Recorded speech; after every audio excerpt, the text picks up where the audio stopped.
Good morning, good afternoon, good evening, wherever you are on this big, beautiful planet. I feel like I'm dragging my ass today. Yeah, I'm dragging my ass.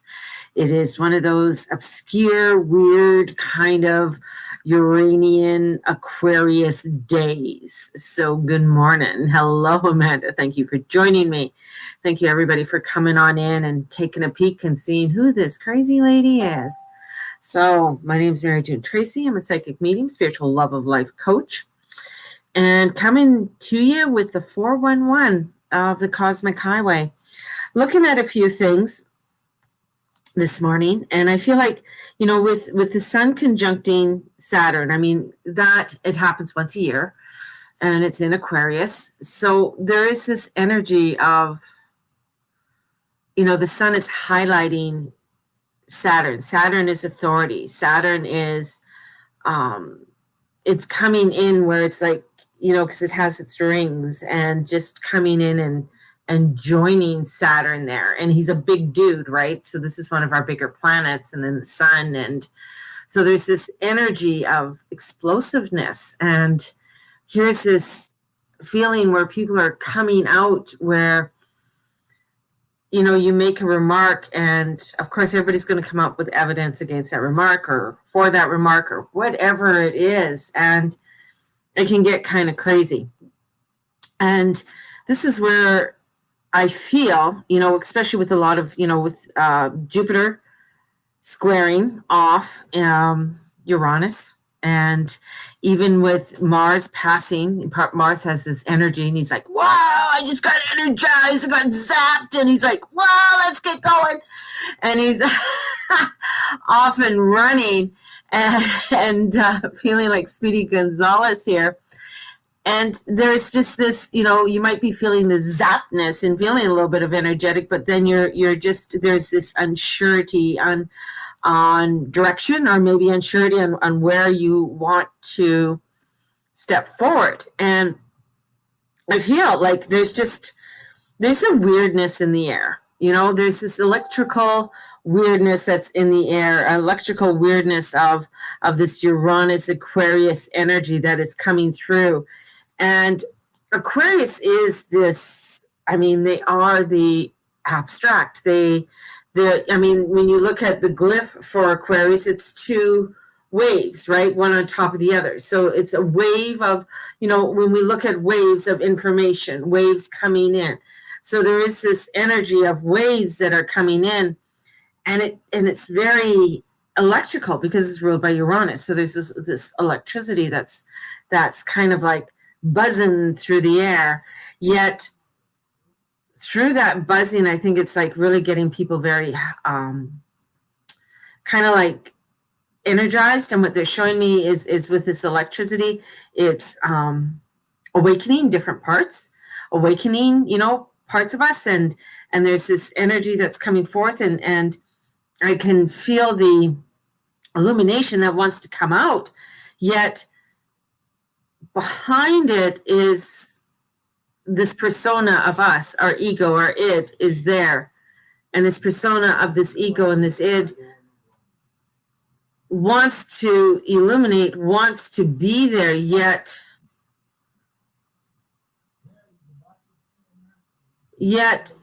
this is where the fear, I think, can rise up within us, that we don't want to step into our illumination because we say something and it is that attack. And I'm reading this book with Mary Magdalene, and there's this, let me grab the book. Don't go away. Hang on.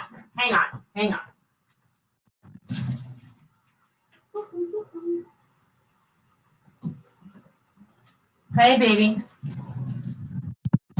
So this is a book I read. I ordered this book over a year ago, and it finally came in. Fabulous. It's just fabulous.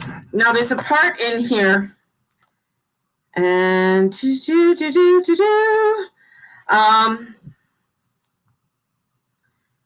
her name is Perpetua, Saint Perpetua, and she is a vibrant young woman.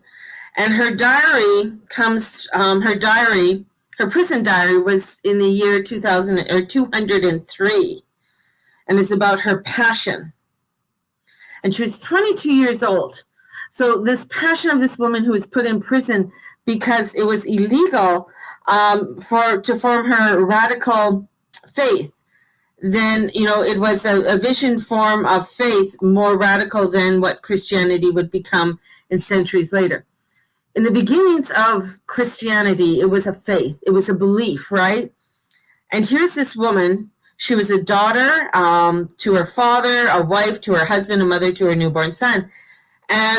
But she was a Christian. And she was put in, because of her faith, she was put, in prison. And there was another woman put in there with her, and she was a slave, and her name was Felicia, a slave, and was 8 months pregnant and was imprisoned with her. And you know what? I could just imagine what they were confronted with.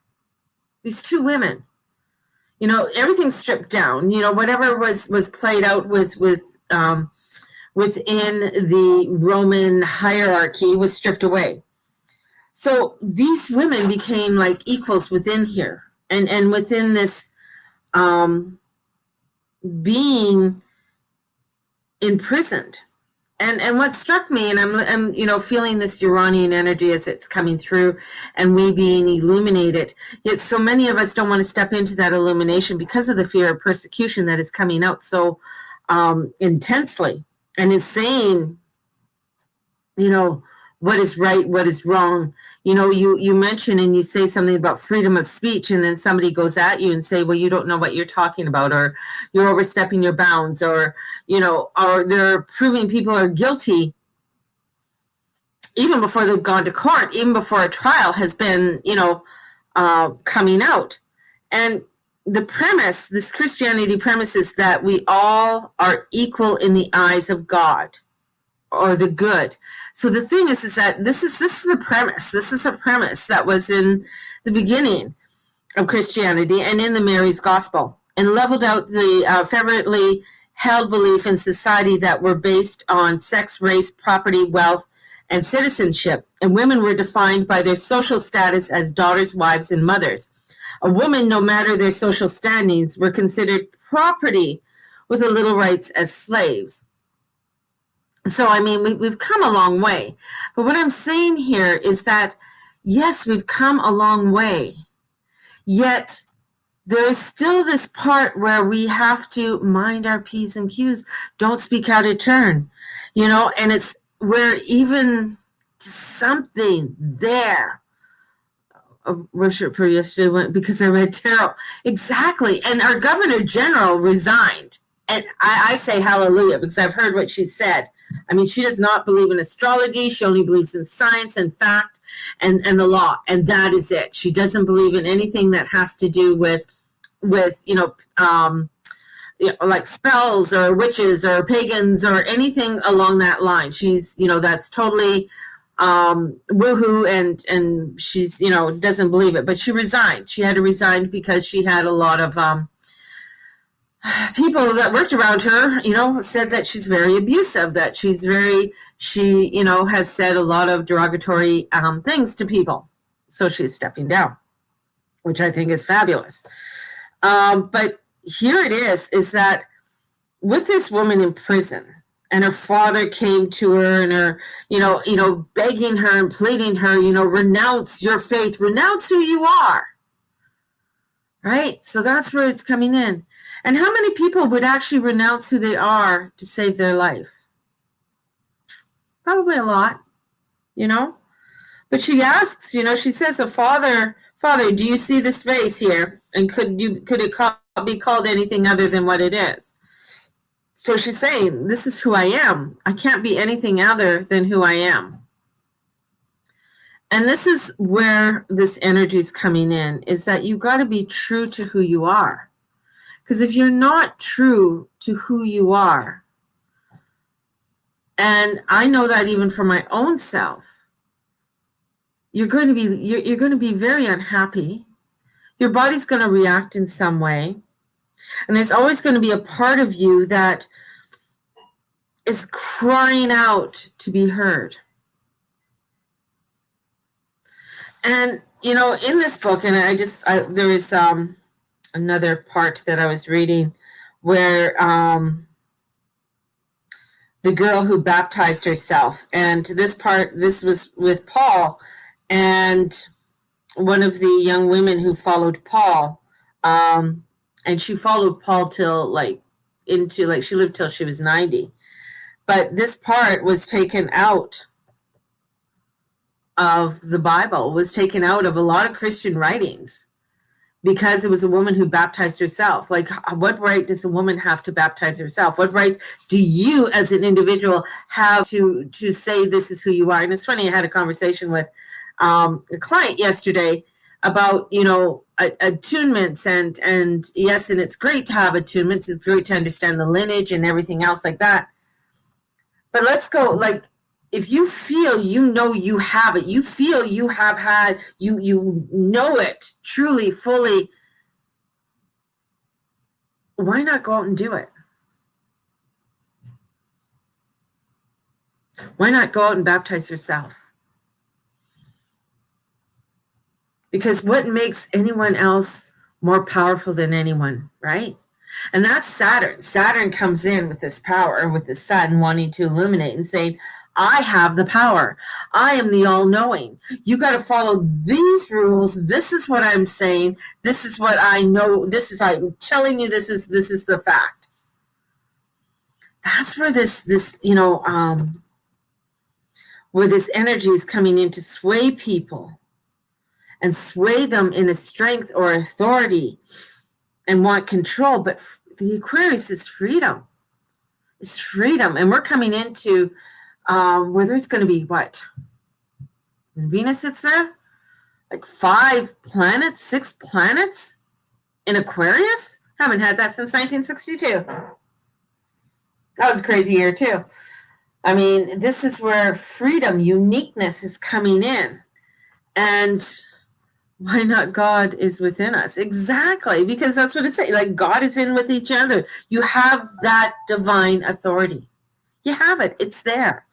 And this is where something, you know, when you start to stand in there, something begins to unravel within inside of you, and maybe with those around you, and people will try to pull you down or persecute you in some way, because you're coming in and standing to whom you are and within your own authority.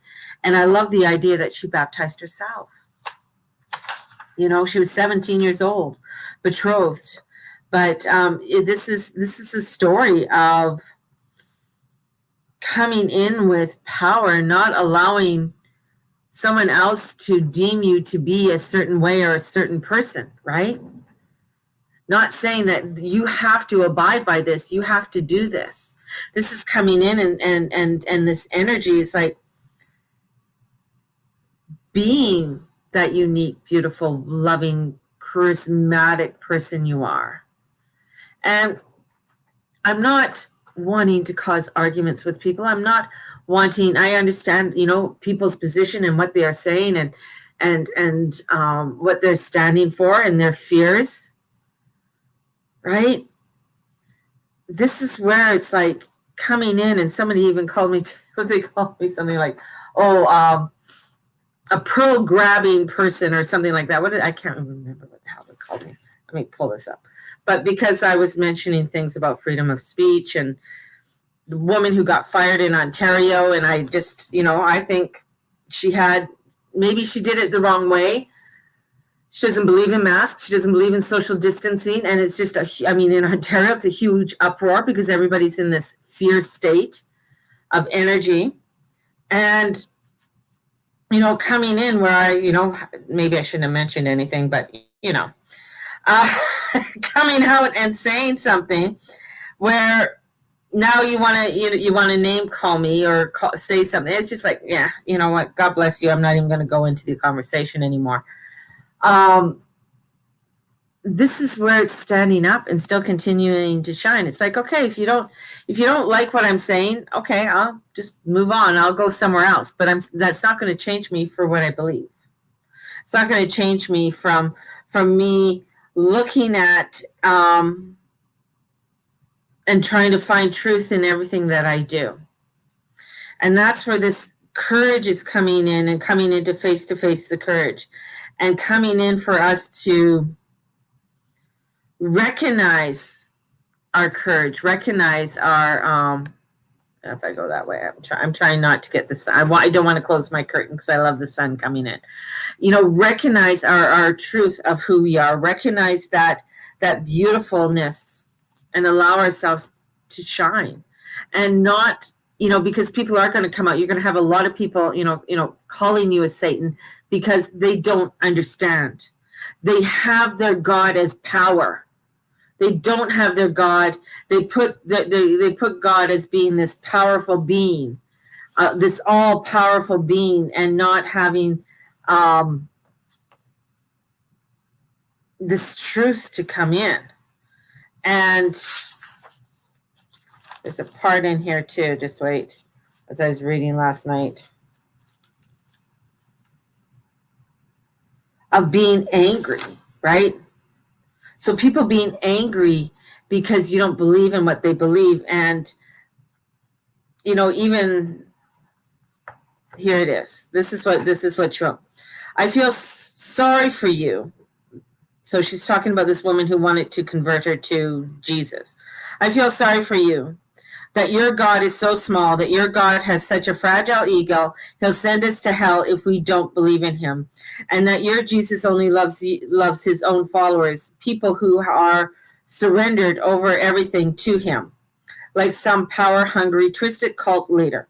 I think you've missed the whole point. You have mistaken God for power. And I think whoever the hell Jesus was, he was about love. And I think Jesus was about a love that's the opposite of power.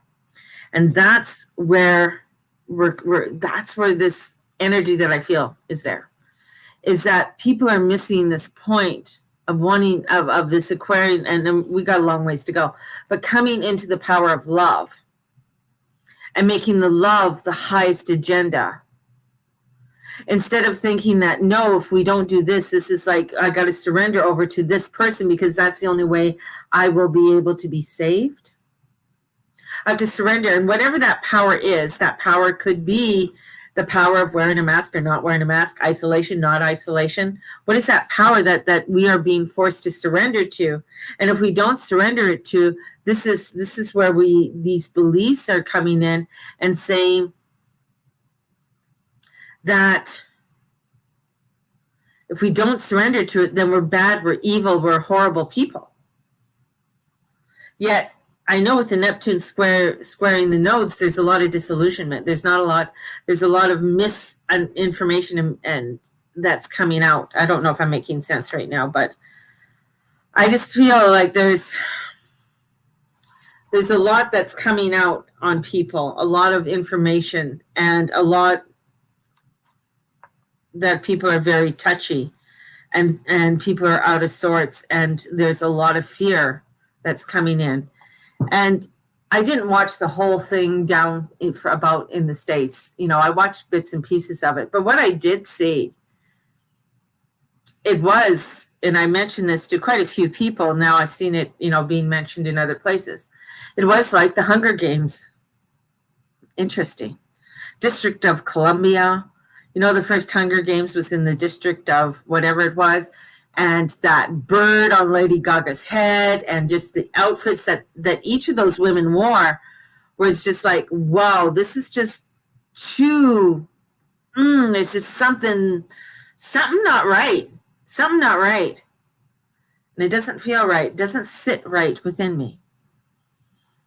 And this is where misdirection, misunderstanding, miscommunication. Yes. Yeah. And we're going to have a lot of that.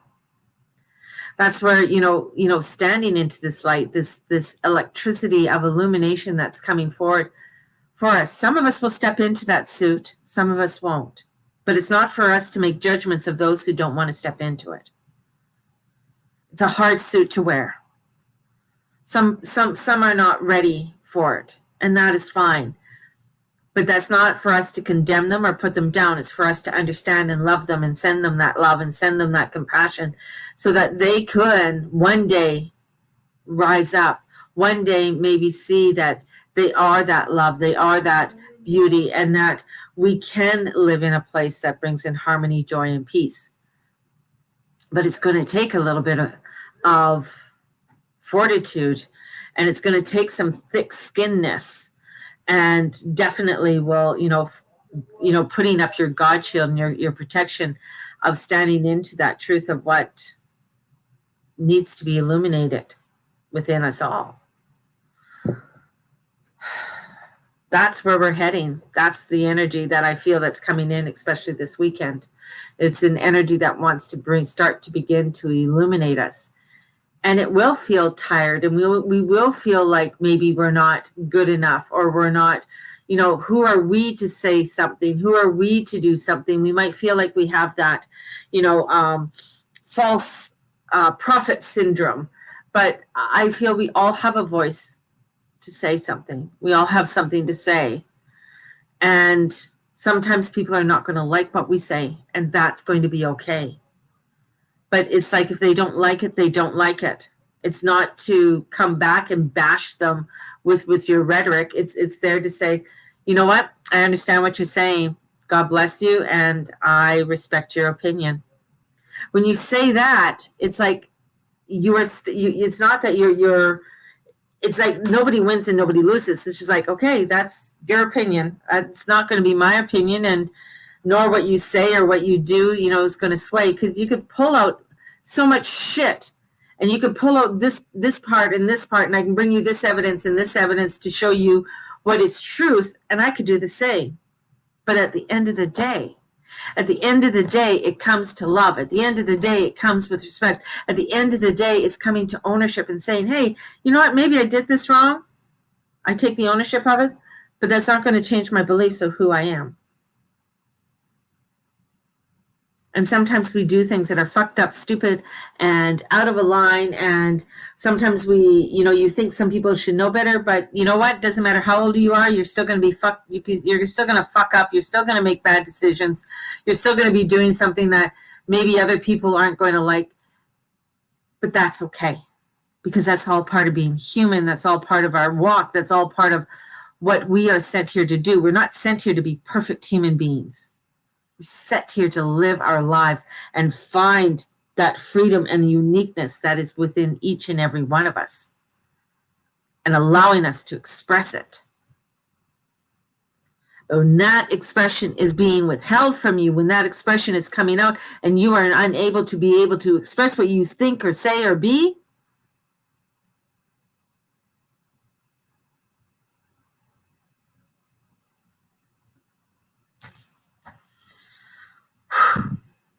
it's going to be a scary day.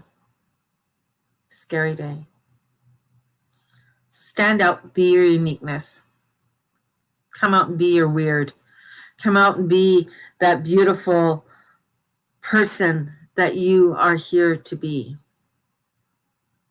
And to find that strength and find that authority within inside yourself to say, hey, yeah, you know what? I'm going to be my uniqueness.